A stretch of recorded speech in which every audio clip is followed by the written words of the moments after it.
Hey, it's Dr. Christian, and I'd like to talk about finding your purpose. And there are 3 things you need to know on the path to finding your purpose that's going to make the path a lot easier and a lot more hopeful and allow you to be present and to take full action to go out and find your purpose as soon as possible and to feel at peace and to live with purpose. So the first thing is that we're all so different. We are all meant for different things. Our minds are different, our bodies are different, we have different skills, different strengths. You know, my blood is B positive. Now, that means that I can't go and give blood to everyone like someone who's type O. Certain people I can, but some people, if I gave blood to, they could die. But we're both human beings, and we both have this consciousness and experience life, but we're so different. Even our blood is different, the thing that keeps us alive. And we have different ways of seeing the world, different ways of hearing, different ways of loving. We're all so different, and that when you add all our differences up, it means that we are meant for different things. We can do things very differently. Being a human, it's not just a cookie cutter thing, and that's really important to know. You know, your intelligence is not a measure of your success. You know, you may feel the pressure of society or your friends or your parents to go live a certain kind of life that doesn't bring you fulfillment and joy. And it might be a struggle to actually achieve it because maybe it's not your skill set. It's not your natural strengths. You know, we have intellectual intelligence, emotional, physical, even musical, just to name a few. And so your intelligence is not a judge of who you are because you're so much more than that. And someone else's idea of success or your purpose is also not a judge. There's no person, there's no car, there's no ranking, no house. There's nothing that can say that you're doing the right thing. Happiness is the judge. Whether you enjoy yourself, if you enjoy yourself, that's the judge of if you're doing the right thing with your life. Happiness is the judge. There's no other societal ranking or person or family member or parent that can say that you're doing the right thing. You have to know. The story of Ram Dass is one of my favorite stories. He's also one of my favorite teachers and speakers, but he was Richard Halpert, and he was a Harvard professor, and he talks about it that we're born, and we're born into a spacesuit. We're wearing a spacesuit, he calls it, which is our body, and also our identifications. You know, we identify with our body and also what other people identify us as. And he says we forget that we're wearing a spacesuit because we get so used to it, and we go through life thinking we are this spacesuit that we're wearing. And other people, they go around saying, wow, it's a really nice spacesuit. You know, here he is at the time, a Harvard professor, successful, wealthy, and people are going, wow, really impressive spacesuit. You must be really happy, you know, good job. But for him, that wasn't cutting it for him. He wasn't enjoying himself. And he said, for him at the time, it was like wearing a suit that's just a little bit too tight. And you're kind of constantly adjusting, constantly uncomfortable, trying to get comfortable. He wasn't happy. But everyone else is going, wow, you must be so happy. Good job on life. You've done so great. And he wasn't happy. And happiness is the judge. And we're all meant for different things. You know, I believe in reincarnation. I don't know what you believe in. You can believe in whatever you want. That's okay. But I believe in reincarnation, and I believe that each life we're here to grow more, to learn more. And each life we have is an opportunity to learn and to develop as much as we can so that we can experience what it fully means to be a human being, to tap our full potential as a human being. And because of that, we have to look at life from a bigger perspective, that we're here to learn and have certain experiences in life. And so for someone, they might need to go and be disciplined. They might maybe join the military so they can learn discipline. Someone else they might need to go explore, and they go buy a van and they drive around and they explore. Some people might be kind of on a break. Maybe they've been going really hard and now they're just trying to relax and enjoy themselves and be happy. And so know that that's okay. Just because maybe you're born into a family and you're the black sheep, there's nothing wrong with that. You're meant for what you are meant for. Don't let anyone else's definition of success or what you're supposed to do, or let their fears of you not fitting in, or fears of you not being financially secure, or fears of you making them look bad. Don't let any of that stop you or control you or limit you, because that is there in life. But you have to know that you are meant for something that's individual to you, and no one else can say it's right. Only you can. And that your happiness is the judge. And the second thing to know is that it can take time to really find your purpose. If you look at like Ram Dass, for example, he had to go through all these things until he became Ram Dass, actually got a new name and became one of the greatest spiritual teachers in America. And so it takes time, and that's actually even my story. At the time when I graduated high school, I didn't know what I wanted to do, and I hated school, and I wasn't going to go join college and spend a bunch of money on something I wasn't sure of, and I didn't know what I wanted to do. I felt like there was something, like I had a purpose. I didn't know what it was, and I felt like there was something more to life that I needed to discover. I didn't know what it was. And I've had so many jobs. I've worked at produce stores, washed dishes, made pizzas, delivered and moved furniture, worked at ski resorts, had a bunch of different labor jobs and landscaping and farming jobs. And in between all of that, I've driven across the United States 9 times. I spent a year at a spiritual community. I went to India, got a yoga teacher certification, meditation teacher certification, and trying to find my thing. And it wasn't until 2018 I had a car accident. If you know my story at all, I had a car accident in 2018 that it shook up my perspective.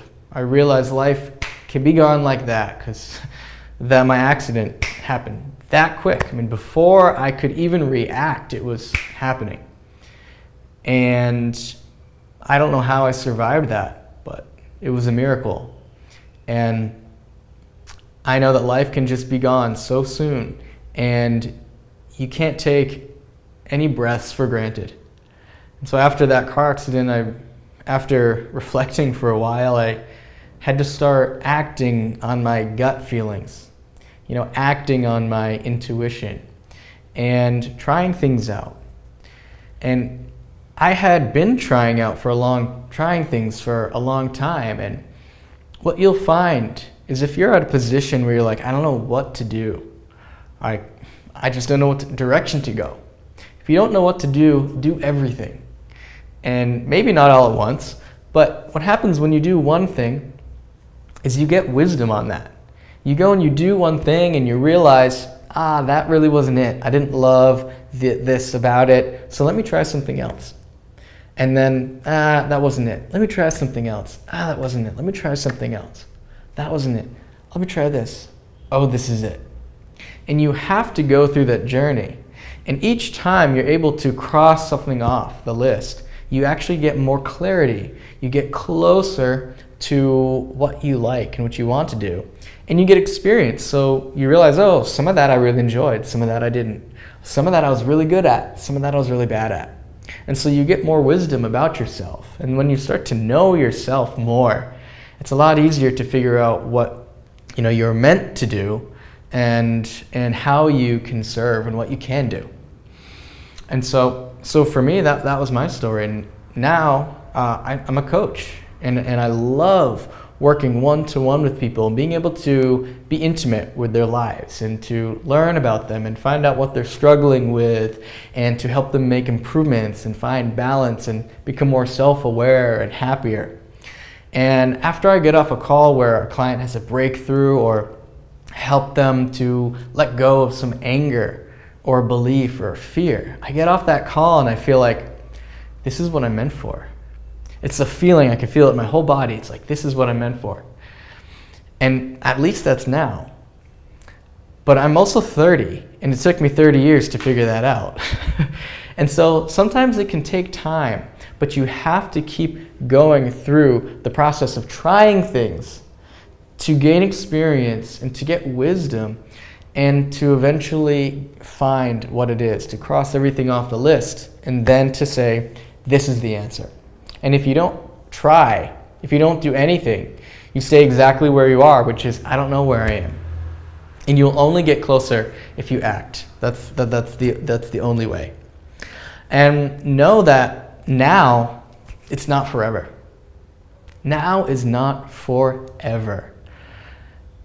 Unless you make it forever. If you don't act, now is forever. And if you let the stories of your past control you, you let your fears or your beliefs about not being able to do something, then now can be forever. And so now's not forever. And if you look at Ram Dass, like, he had to go through that feeling of being uncomfortable in his suit so that he could have the realizations about himself and then to go on and teach them. And if he didn't get all his degrees and become a Harvard professor and to do everything that he did, he wouldn't have been able to have the transformation and to go out and to teach.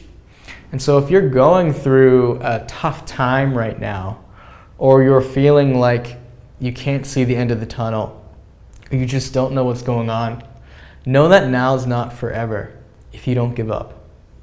And that what's going on now, it's necessary for your development.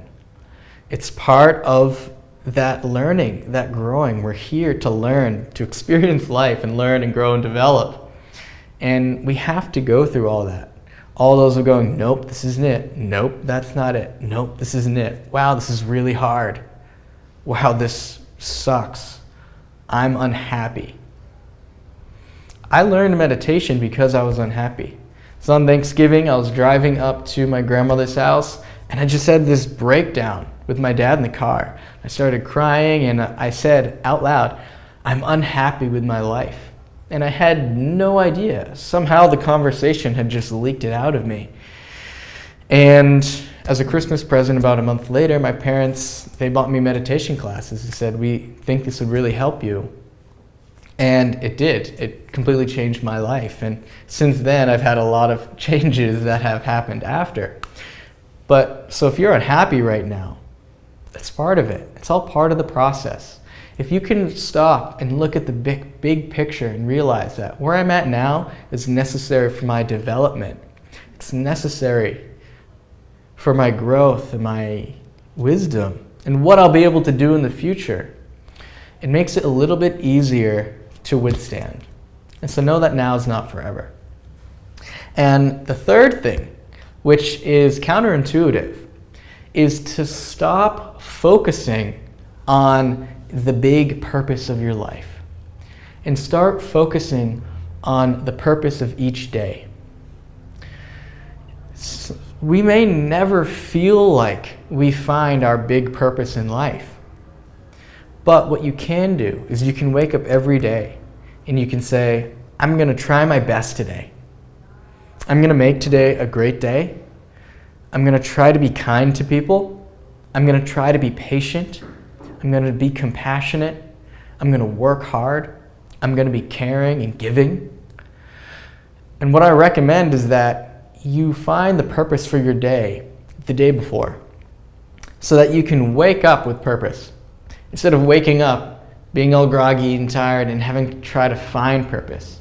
So the night before, reflect on the day you had and then think, how can I live on purpose tomorrow? How can I fill tomorrow with purpose? And then create a little plan. Think about all the things you have to do the next day and how you can bring purpose into those. Like, what energy do you need to bring? Do you need to be present? Do you need to be energetic? Do you maybe need to crack a joke? How do you need to be the next day in certain situations and as you go through your day.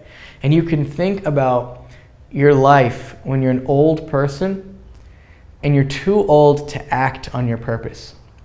And think back and say, how would I have wanted to be back then? Because that gives you perspective. When you imagine the feeling of being an old person and looking back and going, yeah, I lived purposefully. I intentionally, brought my best. And you feel good. And that gives you a feeling of peace at heart. One of the easiest ways for us to feel like we don't live with purpose and to not have peace and to even dislike ourselves is to not try. And it's to not be intentional. So maybe you've had some days where you were kind of lazy, or maybe you were just tired or having an off day, and maybe you binge watched a season for like 6 hours and ate a bunch of food and was scrolling on social media for like hours and hours and just maybe didn't shower in the morning and you're just having one of those days. And at the end of the day, it feels like, oh, that day sucked. That day was wasted. I felt like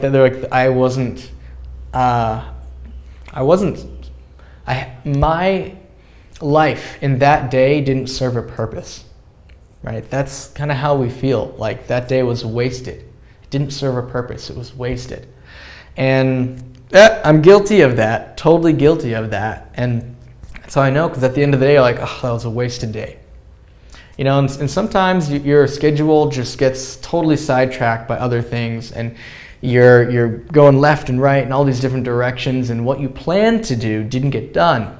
And then you look back and you kind of feel that same way, like, oh, that's kind of a wasted day, And the problem is that if we have too many of those wasted days, then we feel like we had a wasted life. When we are too old to act, too old to find the purpose, to act on it, and we look back and we say, oh, I had a wasted life. If we have too many of those wasted days, then we feel like we had a wasted life. And if you right now are not too old to act, you have a blessing, because what that means is you can look back at your life now and you can think, have I had too many of those wasted days? Have I had too many of those wasted hours? Have I had too many of those wasted moments where something incredible could have happened, but I was too afraid to act? And how do you feel about that? How do you feel about those moments, those hours, those days of being wasted? And the blessing is that you're not too old to act. You can act now. You can change. You can create. You can love. Even if you're in a relationship that is not going great, you can choose to love. You can choose to stop withholding love, choose to give love. You can choose to bring energy. You can choose to be present. You can choose to listen. You can choose to communicate. And all those things change your life. If you are just purposeful each day, you have a purposeful life. And maybe you never feel like, I found my purpose. But at the end of your life, you look back and you're like, I didn't waste it. And if you didn't have a wasted life, that means you were doing something. And that means you served a purpose. We feel like we don't have a purpose if we're not serving a purpose. And the thing that all of these things have in common is we need to act. We've got to act, because that's what gives us purpose. We serve a purpose by doing something. Like you have a mop, right? It serves a purpose when you use it, when you use the mop. You've got a pan. It serves its purpose when you cook something in it, when you use it. You've got to use yourself. And the easiest thing that you can do is just to give or to serve. Maybe you don't have your life figured out, you don't know your purpose, but you're giving and you're serving. You're serving a purpose. This body, this energy, these thoughts and words and ability to do things, it's serving a purpose. So if you just go out there and you give something to someone, you do something for someone, it feels really good. That's the easiest way to just experience joy and to feel purposeful, because you've actually served a purpose. And so you can do this right now. You don't have to wait. Right now, just go and act. Go act, do something. Go serve a purpose, and you will find purpose in that moment. So it's not that hard. So go serve a purpose. And until the next time I see you, every day, try to give, try to grow, and inspire. Hey, it's Doc Christian. Thank you for watching this video. And if you would do me a favor, please hit the like button below and subscribe to my channel. Also, feel free to leave a comment so we can connect with each other and post any questions you have, because these questions will help me to make better videos that are more personalized for you, because after all, these videos are for you. And lastly, please share this video with anyone you think that might enjoy it or gain some benefit from it or get something out of it. Because you can always be the catalyst for change in someone's life, and you never know what the tipping point for the change will be. So never limit your ability to share. And thank you again for watching this video.